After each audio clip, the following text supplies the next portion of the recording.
बंधुगण, आलस्य मनुष्यर सबुठु बड़ शत्रु।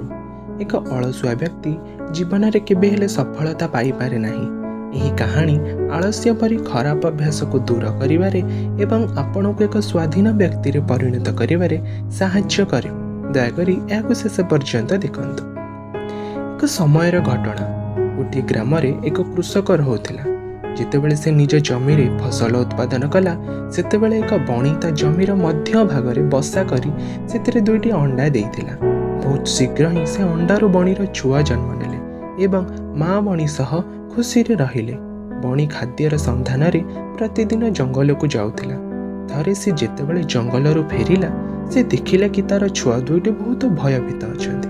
से पचरिला, कौन हेछि तुमे दुहे भयभीत अछ कौन पई? पिला दुहे कहिले, माँ आज जमी को कृषक आसीथिला। आउ से कहिला कि काली से ता पुओ को फसल काटिबा पई पठेइबा। माँ एबे कौन करिबा?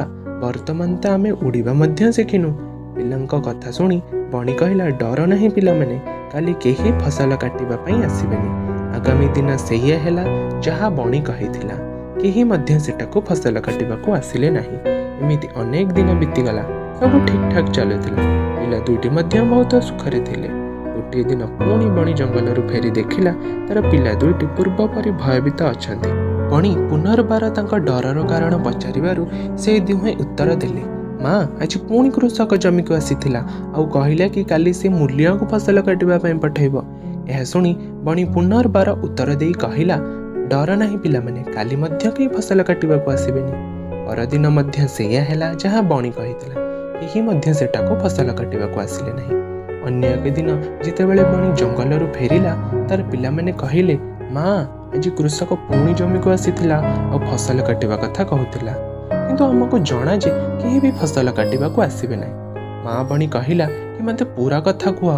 तेणु पिला दुहे कहिले, कृषक आज आसीथिला और कहिला कि मो अन्य उपरे निर्भर करी बहुत समय नष्ट करदेली। तेणु मो काली निजे फसल काटिबा पई आसीबी। यह सुनी माँ बणी बहुत डरीगला और कहिला, वर्तमान आमको ये स्थान छाड़ी अन्य एक स्थान रे आम बसा गढ़ा उचित, कारण कृषक काली फसल काटिबा को निश्चय आसीबो। यह सुनी पिला दुहे कहिले, माँ किंतु कृषक आगुरे परी अनेक थर कहिछि, किंतु प्रत्येक थर केही भी आसी नांती। आपण एते सुनिश्चित केमिति कि काली से निश्चय आसीबो? बणी कहिला, प्रथम थर कृषक फसल काटिबा पई निज पुओ पर निर्भर थिला एवं द्वितीय थर से मूल्यांक उपर निर्भर थिला। एणु जे निज काम पई अन्य उपर निर्भर करे तार काम केबे समाप्त होई पारे नाही, किंतु तृतीय थर से निजे फसल काटिबार निष्पत्ति नेइछि। तेणु से खाली निश्चय आसीबो। से समय पर्यंत पिला दुहे उड़ीबा पई मध्य सक्षम होई जाइतिले। से सेठारो उड़ी जाई अन्य एक स्थान रे निज बसा करी सुखरे रहिले।